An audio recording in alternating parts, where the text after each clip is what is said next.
እንደው በዚህ ሰሞን ኧረ ወንድማችን እስቲ ስለዚህ ኢትዮጵያና አሜሪካ ስለተፈራረሙት የግሎባል ሄልዝ ስትራቴጂ የአሜሪካ ፈርስት ግሎባል ሄልዝ ስትራቴጂ ነው የሚሉት እና ስለ እሱ እስቲ አንድ ነገር በለን እስቲ የሆነ ነገር ብለህ ንገረን ምንድን ነው ብላችሁ የጠየቃችሁኝ በጣም ብዙዎቻችሁ ጽፋችሁልኛል በውስጥም እና ምንድን ነው እሱ እንትን ያደረገኝ ለምንድን ነው እሱ እንደዚህ በጣም ኢንተረስት ያደረገን?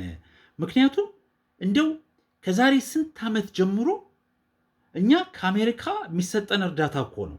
ከአሜሪካ በእርዳታ የማይሰጠን አይነት ስፔሻሊ በሜዲሲን እና በኤችአይቪ ሜዲሲን፣ ቱበርክሎሲስ እነዚህን የመሳሰሉ በማተርኒቲ ምናምን እያሉ ማላሪያ ማሀት አይነት እኮ ማሀት እርዳታ ይሰጠናል ያለው በእርዳታ ነው። መድኃኒቶቹን፣ ክትባቶችን ሁሉን ነገር የምናገኘው ግን ምንድን ነው መሰላችሁ አሁን እኔ እንደው እንትን ያልኩት ነገር አሁን በዚህ በዩኤስኤአይዲ መቀየር በጣም ብዙ ሰው አዌር ሆኗል። በጣም ብዙ ሰው በፊት የአሜሪካ እርዳታ ነው አሜሪካ እንደዚህ አድርጋ ረዳችን ምናምን ሲባል ነበረ እና አሁን ብዙዎቻችን አንደርስታንድ ያደረግነው ነገር አለ።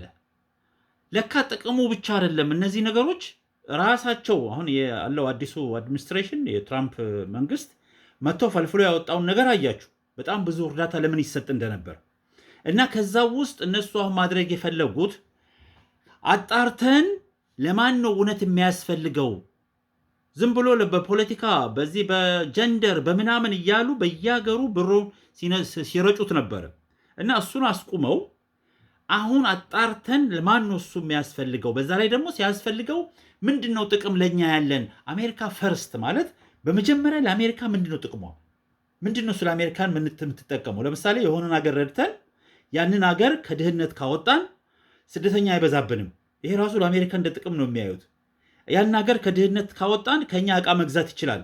ወይም ደግሞ ሀገር ውስጥ የሚፈጠር አንድ አይነት አሸባሪ እንትን እኛን ዜጋ እንዳይጎዳ ብቻ ለአሜሪካ የሆነ ነገር የሚጠቅም ነገር መሆን አለበት በሚባለው ነው ላይ እንግዲህ ይሄ ያለፈው ዓመት አሜሪካ ፈርስት የምንሰማው እና አሁን ይሄ የግሎባል እንትኑን ትንሽ አየሁት ሄልዝ እንትኑን ፕሮጀክቱን እና ለኢትዮጵያ 1.6 ለኬንያ 1.8 ምናምን ቢሊዮን እየሰጡ ነው። ሉክ ይሄ ብር እንደውም ከዚህ በላይ ነበር በፊት የሚሰጠው፣ ግን በኤንጂዎች ነው የሚመጣው፣ በዩኤስኤአይዲ ስር ነው የሚመጣው። እና አሁን እነዚህ ኤንጂዎች ይመጡና አንደኛ አካውንታብሊቲ የላቸውም። ያላቸው ምንድን ነው በፊት ብዙ የነገርኳችሁ ነገር አለ። እነሱ ሪፖርት የሚጽፉት አለ፣ እንዲያደረግን እንዲህ ቦታ ሄደን ኢንቨስት አደረግን፣ ይሄን ገዛን፣ ይሄን አወጣን ነው የሚሉት እንጂ በትክክል ብሩ የሚውለው አንደኛ ለራሳቸው የሚከፈለው ደሞዝ ልክ የባንክ ትልቅ ሄጅ ፎንድ ማኔጀር ይመስል የነሱ ዳይሬክተሮች የሚከፈላቸው ኦኬ። በእርዳታ እንግዲህ ከዚህ ከመንግስት የሚመጣው እርዳታ ያሁኑ ፖዚቲቭ ነገሩ ምን አለ መሰላችሁ? አንደኛ ቀጥታ ብሩ አይደለም የሚሰጠን። እርዳታ ሲባል ከዚህ ብዙ ጊዜ የነገርኳችኋል። ብር አይደለም የሚሰጠው 1.6 ቢሊዮን ዶላር ተቆጥሮ እኮ አይደለም የሚሰጠን። እንትኑ ኪኒኑ ይደመራል፣ መርፌው ይደመራል፣ መድኃኒቱ ሁሉ ነገር ከዛ ፋሻው ይደመራል። ስንት ብቻ ምርት ነው የሚላክልን። የ1.6 ቢሊዮን ደግሞ በአንድ ጊዜ ያለን በ5 ዓመት እስከ 2030 ድረስ ለ5 ዓመት ነው። አሁን እዚህ ላይ ምንድነው ለአሜሪካ የምትጠቀመው? እነሱ ያዩት አንደኛ በመጀመሪያ ደረጃ ዳታ ሼር ማድረግ አለብን። የሚገኘው ዳታ ወይ የሚለቀመው ኢንፎርሜሽን በጠቅላላ ከአሜሪካን መንግስት ጋር ሼር ማድረግ አለብን፣ ይህንን ብር የምንቀበለው።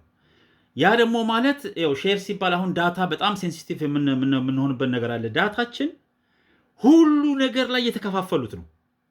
ባንክ ሄደን ብር ስናወጣ መች እንዳወጣን፣ ስንት ብር እንዳወጣን፣ ምን እንደገዛን፣ ምክንያቱም በኋላ ደግሞ ሄደን ስንገዛበት እዛ ልውውጥ አለ። ኢንፎርሜሽን ኮንስታንትሊ የተሰበሰበ ነው። ግን እንዲህ አይነት ይሄ እንትን ሲፈረም ያየሁት ሜሞራንደሙ ላይ የኢትዮጵያን ሳይሆን የኬንያውን ነው ያየሁት እኔ። ምንድን ነው እሱ የሚለው ያው ሲሚላር ናቸው። አግሪጌት ዴታ የሚባል አለ። ለምሳሌ ስንት ሰው ቱበርኩሎሲስ በሽታ ይዞት ይህንን ታብሌት ወይ ደግሞ ይህንን መድኃኒት ወስዶ ዳነ። ኦኬ ስንት ሰው በኤችአይቪ በዚህ ዓመት ከ18 በታች እድሜ ያለ ስንት ሰው ሞቷል። ከዛ በላይ ያለው በምን አይነት መድኃኒት ነው ወይ ደግሞ ስንት ጊዜ ፈጅቶበታል ቴራፒ ተሰጥቶት። ያን አግሪጌት ዳታ የጅምላ ኢንፎርሜሽን የጅምላ መረጃ ነው የሚቀባበሉት እንጂ ኢንዲቪጁዋል ፐርሰናል ዳታ አይደለም። አቶ እንትና ዛሬ ምን አደረገ፣ የት ገባ፣ የት ወጣ አይደለም። ምን አይነት መድኃኒት ወሰደ፣ እንደሱ አይደለም። አግሪጌት ዴታ ነው የሚከፋፈሉት የምንከፋፈለው። ይሄ ምንድን ነው ጥቅሙ?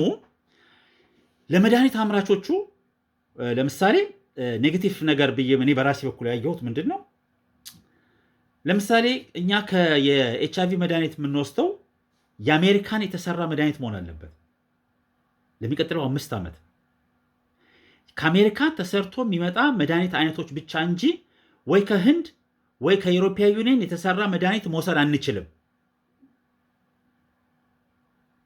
ያ ማለት እኛ ለምሳሌ ሌላውን ይቅርና ራሱ እንደ እርዳታ ራሱ ሌላ መጥቶ ለኛ ቢሰጠን ከነሱ ጋር ውል ውስጥ መግባት አንችልም በሚቀጥለው 5 ዓመት እርዳታ ራሱ ለመቀበል።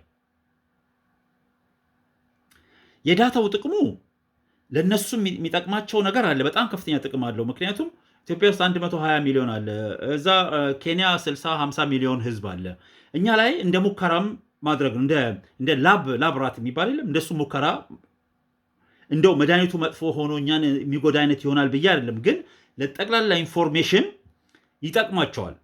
ይሞክሩብንና ለምሳሌ ይሄ መድኃኒት በጣም ፖዚቲቭ እንትና አውትካም ስላለው ይሄን ያክል ሚሊዮን ህዝብ ተጠቅሞት ይሄን ያክሉ እንደዚህ ሆኗል ብለው ያሻሽሉታል ወይ በዛው ይቀጥሉበታል። የሚሻሻልም ካለና መጥፎ ነገር ያመጣ ካለ እሱን ደግሞ እንዲሻሻል ወይ እንዲቀነስ ወይ እንዲበዛ ለማድረግ ዳታ በዛሬ ጊዜ ሁሉን ነገር የሚነግረን ነው። የሚቀጥለው 5 ዓመት የሚያገኙት ዳታ ለነዚህ ድርጅቶች ስፔሻሊ የጤና ድርጅቶች፣ የጤና ካምፓኒዎች፣ የጤና አምራቾች ለነሱ በጣም ትልቅ ሀብት ነው። ያን ነው የሚጠቀሙት። እኛ ደግሞ አሁን ለጊዜው በእርዳታ የኖሩን ሰዎች ነን። ከዛ ውስጥ ለመውጣት ብዙ አይነት ትግል እየተደረገ ነው። የአፍሪካ ህዝብ በጠቅላላ አሁን ኬንያዎች ቁጭ ብለው ሲነጋገሩ ሰማኋቸው። ይህንን ኢንፎርሜሽን ማወቅ ፈልጌ በጣም ይገርማል። ያለው አዌርነስ በጣም የአህጉራችን ህዝብ ተነስቷል። የአህጉራችን ህዝብ ገብቶታል እርዳታ ምን ማለት እንደሆነ፣ ለምን እንደሆነ አሁን የሚሰጠን እርዳታ። አሁን ይህን 1.8 ቢሊዮን ለኬንያ ተሰጠና ድሮ ቢሆን ኖሮ ዋው አሜሪካ ተብሎ ይጨበጨባል። አሁን ግን ኖ ራሱ ቁጭ ብሎ ሲያወሩ ለምን ይህንን ነገር እንደሚያደርግ የአሜሪካን አድሚኒስትሬሽን አሁን ያለው ነጋዴዎች ናቸው። የነጋዴዎች መንግስት ነው።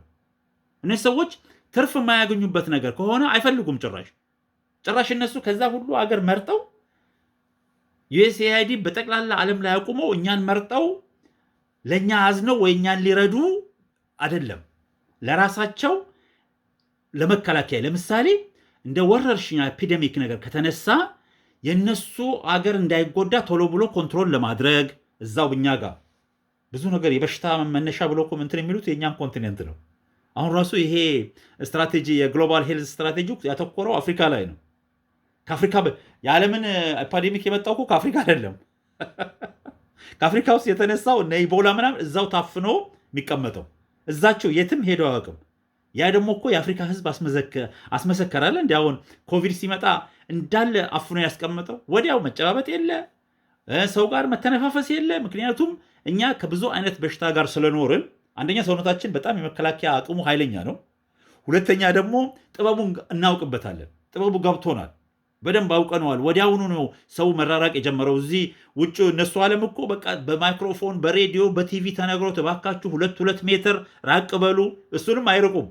ከዛ እየሄደ ይሞታል። እና አሁን እነሱ ግን የሚያስቡት ሁሉ ነገር ይነገራቸው ነው። ፓንደሚክ ያለው ከዛ ስለሆነ እሱን ለመከላከል ለዚህ ነገር ጥሩ ስለሚሆን ይህንን ብር ማድረግ አለብን። ግን ለእኛ ምንድን ነው? በሌላው በኩል ደግሞ ሙሉ ለምሳሌ 1.6 ሚሊዮን ተብሎ ከዛ ውስጥ ኢትዮጵያ የተወሰነ 470-500 ሚሊዮን አካባቢ ኮንትሪቢዩት ማድረግ አለባት። ኬንያም እንደዛ ወደ 500-600 ሚሊዮን ኮንትሪቢዩት ማድረግ አለባት።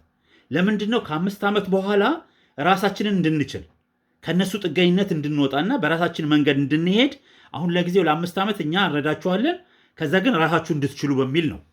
ፖዚቲቭ ነገር አለው። ኔጋቲቭን ነግሬያቸዋለሁ። እንደ ላብራት ማለት ነን እኛ የላቦራቶሪ አይጥ፣ የሙከራ አይጥ ነን። እነሱ ያመጡትን ነገር እንወስደዋለን። ከዛ ብዙ አደጋ የሚያደርስ ከሆነ ለወደፊቱ ያውቁታል ማለት ዳታውን እየሰበሰቡ ያ ነው። እና ደግሞ ሁሉንም መውደድ አይቻልም፣ ሁሉንም ወደን አንችልም። በአሁኑ ሰዓት እኛ ድሃ ሀገሮች ነን። በጣም ብዙ ተጫውተውብናል። በጣም በጣም በጣም በጣም ድህነት ውስጥ እንድንገባ እና በዚሁ እንድንቀጥል አድርገው አሁን ራሱ እያባሉን እያጋጩን ምንም አይነት የወደፊት እርምጃ እንዳይመጣ በጎን በኩል ይሰሩልናል። በዚህ እኮ መጥተው አሁን እኮ የትራምፕ አድሚኒስትሬሽን እኮ ሳያውቅ ያደረገው ምንድን ነው? የእጅ አዙር ቅኝ አገዛዝ እንደሆነ አላወቀውም። እርዳታ እነሱ ያየው በነጋዴ አይን እንዴት እኛ ዝም ብለን ብር እንሰጣለን ብለው ነው ወዲያውኑ ያቆሙት። ግን እነሱ ያልገባቸው ምንድን ነው? ጠቅላላ የዓለምን ሀብት የሚበዘብዙበት መንገድ ነው። ድሃ ሆኖ እንዲቀመጥ የሚያደርገው መንገድ ነው። ያንን ነው ያላወቁት። አሁን ግን አንደርስታንድ ካርጉት በኋላ አሁን ትንሽ እንደገና ጀምረዋል መስጠት። ጥሩ ነው፣ ፖዚቲቭ ነገር። እኛ ያወቀበት መጠቀም ይችላል። ይህንን መንገድ የራሳችንን ጤና እንትን በደንብ መገንባት እንችላለን፣ በዚህ ላይ ተመርኩዘን ማለት ነው። እና ፖዚቲቭ ነገር አለው። ኔጋቲቭ ነገር እኔ እስካወቅኩት ድረስ ይህንን ነው። ትንሽ እናንተ ስላላችሁ ነው ሄጄ የተመለከትኩት።